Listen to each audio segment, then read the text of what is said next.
हरियाणा राज्य कर्मचारी संघ जिंदाबाद।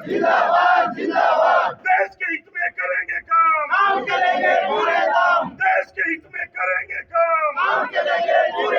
भारतीय मजदूर संघ जिंदाबाद। भारतीय मजदूर संघ जिंदाबाद। देश के हित में करेंगे काम, देश के हित में करेंगे काम। पार्ट टाइम कर्मचारियों को पक्का करो, पार्ट टाइम कर्मचारियों को पक्का करो। मिड डे मील कुकू का समान काम समान वेतन लागू करो। एजुसेट चौकीदारों को पक्का करो, एजुसेट चौकीदारों को पक्का करो। आपके सभी चैनल दर्शकों को मेरी तरफ से नमस्कार। और मेरा जो मुकेश संदोल गांव से हूं और संदोल स्कूल में मेरी पोस्टिंग है और मैं जो 4th क्लास यूनियन जो स्कूलों में कर्मचारी लगे इनका प्रदेश अध्यक्ष हूं, संबंधित भारतीय मजदूर संघ यूनियन जो हमारी संगठन है। बाकी पॉलिसी 11/11/2003 इस पॉलिसी के तहत पहले भी सभी जिलों में 22 के 22 जिलों में रेगुलर किए गए हैं कर्मचारी। और ये पॉलिसी है अगर अप्लाइमेंट के थ्रू लग रहे हो उसको 3 साल होने चाहिए और वैसे किसी पर्पज से SMC से या पंचायत के द्वारा लग रहे हो उसको 6 साल काम करते हुए होना चाहिए और रेगुलर होने के पात्र बनते हैं। और इसी तरह हमारी मिड डे मील की बैंड लग रही है। इनके जो माननीय मुख्यमंत्री महोदय ने जो इनके साथ जार की है उनके लिए हम धन्यवाद करते हैं। और दूसरी बात हमारी मिड डे मील की बैंड लग रही है, इनको भी हम ये चाह रहे हैं समान काम समान वेतन इनका दिया जाए। क्यों काम स्कूलों में काफ़ी काम होता है, इनको बच्चों को दूध बना के देना, खाना भी इसी तरह का इनका काफ़ी टाइम लग जाता है इन बहनों का भी। इसी तरह हमारे जो एजुसेट चौकीदार है, रात का चौकीदारा करते हैं हमारे भाई, उनके पहले जो माननीय मुख्यमंत्री जी ने 7 हजार किए थे अब उनके 14 हजार करे हैं, उनके लिए हम धन्यवाद करते हैं। और हम ये चाह रहे हैं इनकी एजुसेट चौकीदारों की वरिष्ठता सूची बनाकर उनको भी जो है ये पॉलिसी जो 4th क्लास की 11/11/3 वाली है इसके दायरे में लाकर उनको भी नियमित करने का काम करें। सरकार को हमने मांग पत्र दे रखा है और 13 तारीख को मंत्री जी से भी हमारी मीटिंग हुई है। उसमें मंत्री जी ने आश्वासन भी दिए जो सफाई कर्मचारी पार्ट टाइम पर लग रहे हैं, हमारे भाई बहन जो लग रहे हैं इनको नियमित करने के लिए। और जो विभाग की पॉलिसी ऑलरेडी पहले भी अन्य 22 जिलों में जो रेगुलर होते आए हैं कर्मचारी काफ़ी हमने भी कराए हैं। हम 2014 से लेके 2021 तक लगातार रेगुलर कराते रहे हैं हर जिलों में। इसी तरह हम भी ये चाह रहे हैं कि भी आप भी हमारे भाई बहन जो लग रहे हो ना, तो सारे एक बढ़िया सा मौका है, सुनहरी मौका आपको रेगुलर होने का।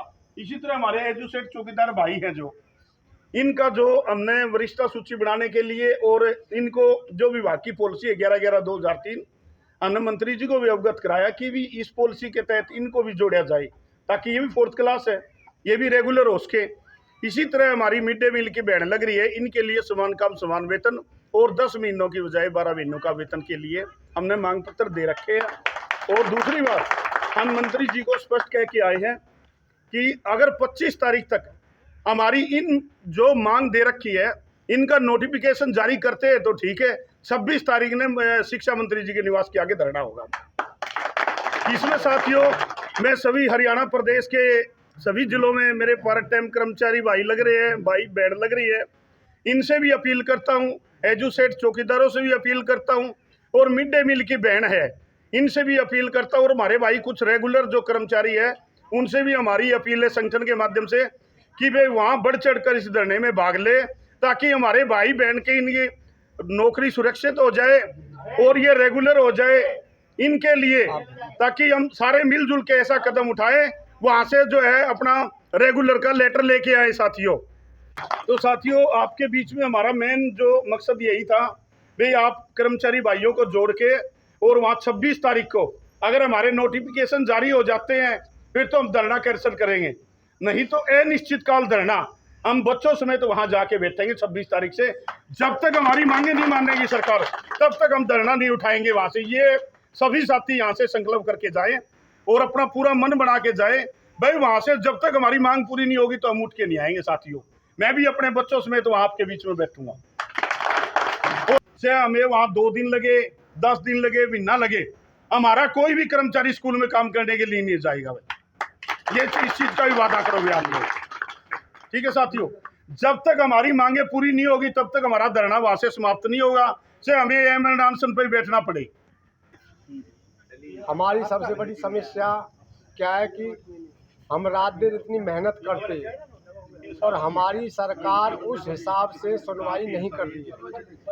सरकार इस हिसाब से अगर हमारी मेहनत का प्रतिफल दे दे तो हमें यहाँ रोने की कोई ज़रूरत नहीं है, लेकिन हमें रोना इसलिए पड़ता है कि हमारे बच्चे हैं, हमारे मतलब ये जो बच्चे इनके लिए हम कर रहे हैं, अपने लिए कर रहे हैं, और फिर भी सरकार हमारी सुनवाई नहीं कर रही है, तो हमें आगे सरकार के पास रोना पड़ता है।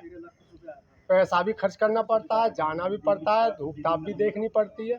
हम अपने लिए भी कर रहे हैं, देश के लिए भी कर रहे हैं, सबके लिए कर रहे हैं। वो आगे बैठे हैं जो वो भी करते हैं, जो भी हैं, जिनको भी सीट दे रखी है परमात्मा ने, वो भी करते हैं। लेकिन हमारी मांगों को जिस तरीक़ा से वो इन्वॉल्व नहीं करते हैं, ध्यान नहीं देते हैं, अपनी अपनी उनमें लगे रहते हैं, तो उसमें वो मतलब हमारे लिए नज़रअंदाज करते हैं। हमें उनको मतलब जागरूक, उनकी आँख खोलने के लिए धरना प्रदर्शन करना पड़ता है, वरना वो सुनाई नहीं करेंगे। जब बच्चा रोता है तभी फरीदाबाद की लड़ाई कितने दिन से हम लड़ते आ रहे हैं, देखा ना, अखबार में भी, मोबाइलों पे भी, टीवी पे भी, मीडिया ने भी बड़ा अच्छा सहयोग दिया है। जब भी हमारे नरेश जी हैं, जब भी हम बुलाते हैं तभी तो दौड़े चले आते हैं कि आवाज़ में। इनका भी बड़ा धन्यवाद करता हूं मैं। भाई साथियों, बड़े अफसोस से ये बात कहनी पड़ती है, चाहे मिड डे मील हो, चाहे सफाई कर्मचारी हो, चाहे चौकीदार हो, आज के टाइम में खट्टर सरकार और किरणपाल जो हुआ है शिक्षा मंत्री कंवरपाल गुर्जर जी, उनके कार्यकाल में जितने भी हरियाणा के कर्मचारी हैं किसी भी विभाग में हैं, सभी दुखी हैं। एक गंभीर समस्या ये स्टेप क्यों उठाया, क्यों अब मिड डे मील की तरफ उनका ध्यान नहीं, उनकी तनख्वाह बढ़ानी है, डीसी रेट करना है, या जो हमारा जो वेतन जो है, जो समान काम समान वेतन जो इन्होंने बनाया है, वादे तो इनके काफ़ी फेल हो चुके हैं। वादे तो बहुत सारे कर देते हैं, अब चौकीदारों को कर दिए 2000 रुपये, वो 14,000, अब 14,000 कब मिले कब ना मिले ये तो प्रधान जी ताकत लगाएंगे तब मिलेंगे। जैसे कहा कि बेटी बचाओ बेटी पढ़ाओ, बेटी का शोषण हो रहा है हरियाणा के अंदर। एक तरफ कहते हैं कि बेटी बचाओ बेटी पढ़ाओ, ना तो पढ़ाई हो रही है और ना उनका ध्यान दिया जा रहा है, हर तरीका से शोषण हो रहा है बहन बेटी का। ऐसे ही कर्मचारी का शोषण कर रही है सरकार। तो इस सरकार की तो हमें लड़ाई लड़नी है। इसका जो कमल का फूल है उसको उखाड़ के फेंक देना आपके, सच्चाई तो है ये। बीजेपी सरकार को वोट नहीं देनी है। अगर ये हमारी समस्या सुनती है तो हम इसको वोट भी देंगे, इसका वेलकम भी करेंगे, सम्मान के साथ शिक्षा मंत्री को भी गुलदस्ता दे के आएंगे, खट्टर के पास भी जाएंगे, खटारा गाड़ी में और थोड़ी सी ग्रीस लगा देंगे और से थोड़ी सही चल जाएगी, ठीक है ना। तो कहने का मतलब ये है, अब एक कर्मचारी का अगर भला होता है तो 10 का पेट पलता है, सच्चाई तो है ये। और 10 वोट क्या 11 वोट मिलती हैं। किसी पड़ोसी को भी ये बोल देगा भाई बीजेपी को वोट देना है, भाई खट्टर ने जो हमारा काम कर दिया सीएम साहब ने, तो उसको एक वोट और फालतू दिलवाने की कोशिश करेंगे। अगर जो हमारे साथ में विरोध करेंगे, जैसे कहा कि 5 घंटे तक ड्यूटी बढ़ा दी सफाई कर्मचारी की, आधी जिंदगी तो उनकी यहाँ चलेगी सफाई कर्मचारी की। ये हमने यहाँ इकट्ठा क्यों किया कि आज तो सफाई कर्मचारी के साथ में हो रहा है, कल को भाई और साथियों के साथ में भी होगा ये काम। जब हमारी आधी जिंदगी चलेगी, और मैं वही लड़ता आ रहा हूँ अपने सफाई कर्मचारी भाइयों से और बहनों से, अब भाई जाग जाओ, ना जागोगे तो तुम्हारे साथ ऐसी समस्या आती रहेंगी। ये उठा लेना, अटेंड करो इसे। तो जब तक आप नहीं जाओगे, अब ये जो 5 घंटे की ड्यूटी आपकी करी है लेखराज जी, 5 घंटे की ड्यूटी करी है, तो या मैं ये सोच रहा हूँ तुम्हें पक्का नहीं कर रहा, कोई भी गारंटी है मेरी, कुछ नहीं मिलेगा। ये 11,000 रुपए में तुम्हारी जिंदगी पूरी हो जाएगी, 65 साल हो जाएंगे, अपने घर बैठ जियो। और तुम्हें ज्यादा करेगा मास्टर, एक छतरी दे देगा, एक बैग दे देगा, जा बेटा कर जा, एक जोड़ी कपड़े भी नहीं देगा। ये सच्चाई है, और सांच को आंच नहीं है कभी भी।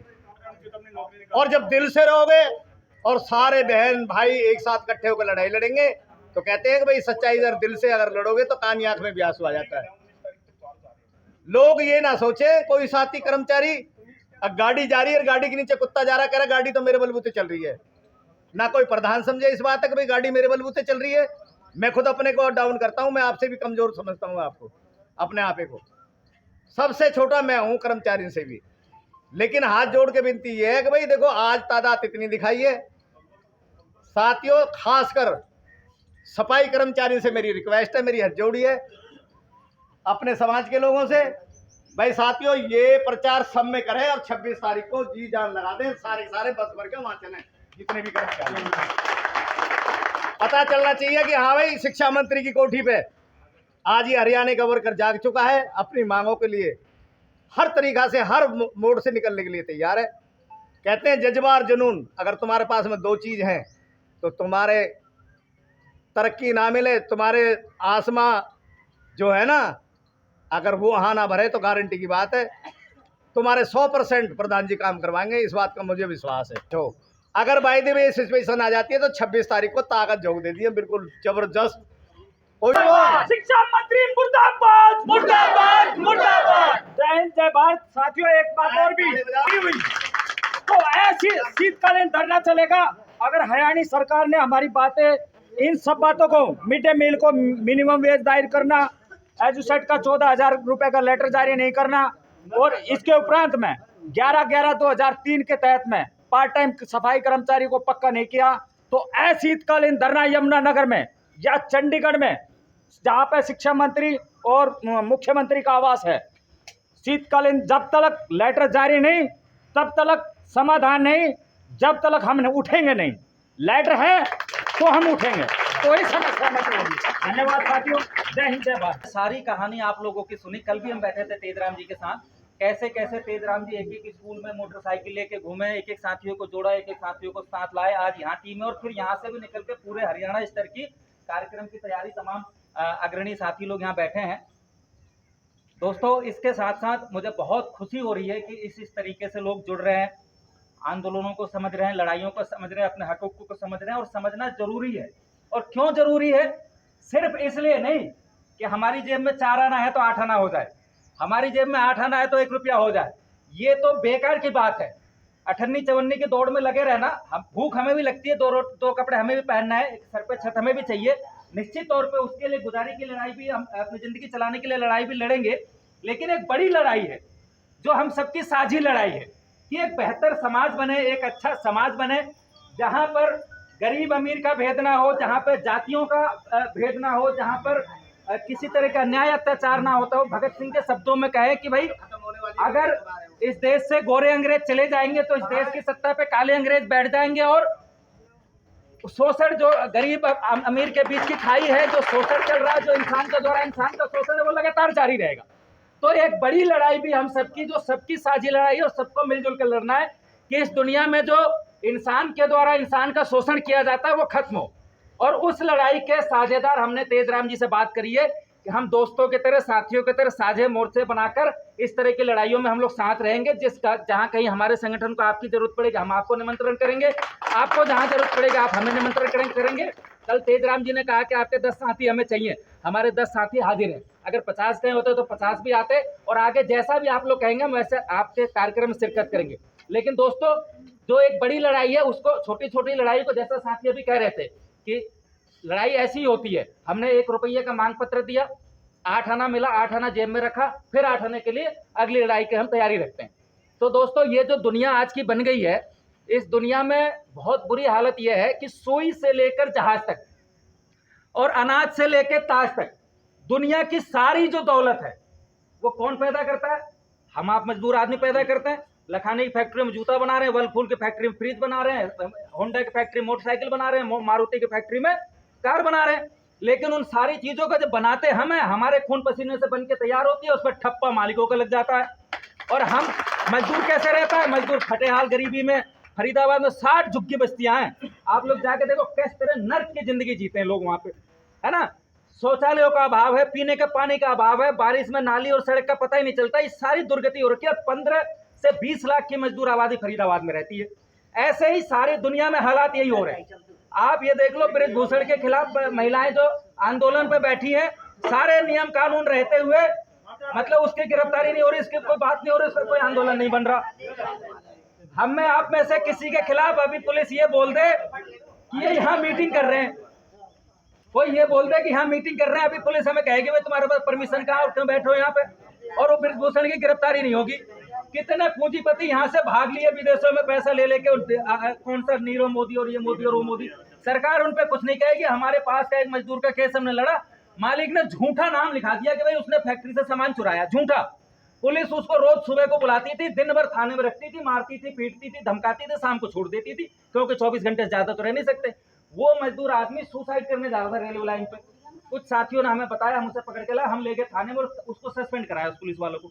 तो ये जो अमीर और गरीब की अलग अलग दुनिया बन गई है, ये हम सबकी साझी लड़ाई है। अपनी रोजमर्रा की लड़ाइयों को लड़ते हुए एक बड़ी लड़ाई कि इस दुनिया को सुंदर बनाया जाए, इस दुनिया से अन्याय अत्याचार खत्म किया जाए, इसके लिए हम सबको मिलकर लड़ना है और दुनिया के सारे मजदूरों को एक साथ करना है।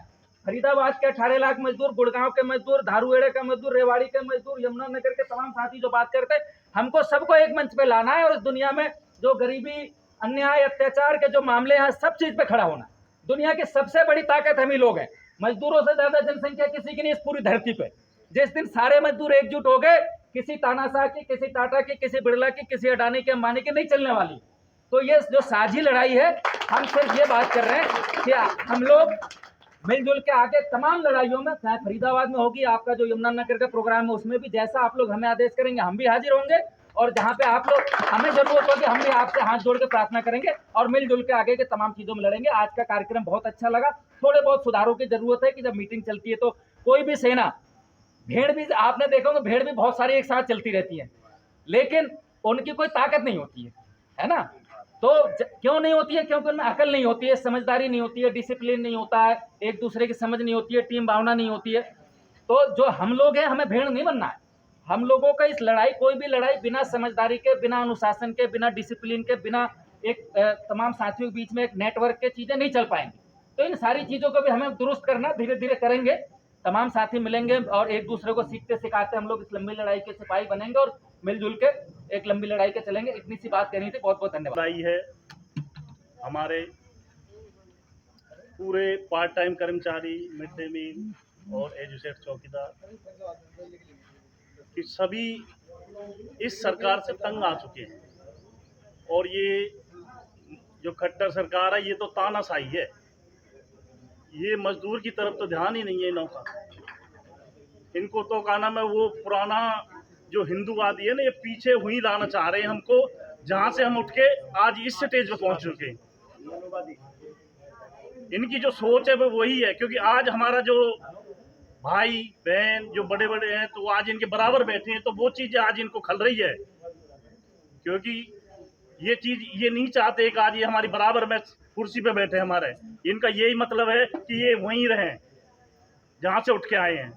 तो मेरा तो यही मतलब है, सभी भाई बहन और जो हमारी माता बहन आई हुई हैं, भाई सभी संगठित है कि आज वो समय आ गया है कि भाई हमें इकट्ठा हो गए। क्योंकि सबसे बड़ी ताकत है, यदि हमें एक है जाएंगे ना, ये 5 उंगली है ना, यदि एक एक करके तो टूट जाएंगे, लेकिन ये बन जाएगा ना तो बहुत ताकत हो जाएगी। तो मेरा तो यही है कि भाई सब इकट्ठे है कर भाई। यदि सिंदोल साहब जो आज हमें ये आश्वासन दिया है कि भाई तुम मेरे साथ रहो और हम आपको हक दिलाएंगे आपका, तो मेरे भी अपने फरीदाबाद के जितने भी साथी माता बहनें हैं, तो मेरे भी ये रिक्वेस्ट है कि भाई सभी संगठित है कि जहाँ भी चाहे, चंडीगढ़ चलें या पंचकुला चलें, यमुनानगर चलें, हम सब साथ रहेंगे आपके। और हमारा शोषण होने में तो कमी रह नहीं रही। हर आदमी हमारा शोषण करता है, हमारी बहन बेटियों के साथ, हमारे साथ। तो साथी इसमें समझने की ज़रूरत है भाई, समझने की ज़रूरत है। हम लोगों को एक होने की ज़रूरत है। मजदूर सारे एक हो जाएंगे तो कोई दुनिया की ताकत रोकने वाले नहीं आपका हक को, जो कोई अपना हक खा जाए। कोई अपने हक के लिए है ना साथियों, 26 तारीख को ज़्यादा से ज़्यादा पहुँचो, ताकि अपने परमात्मा चाहे तो अपने बच्चों के जो आगे की उसके लिए है ना, परवरिश के लिए हम वहाँ से कुछ न कुछ लेके आएँ।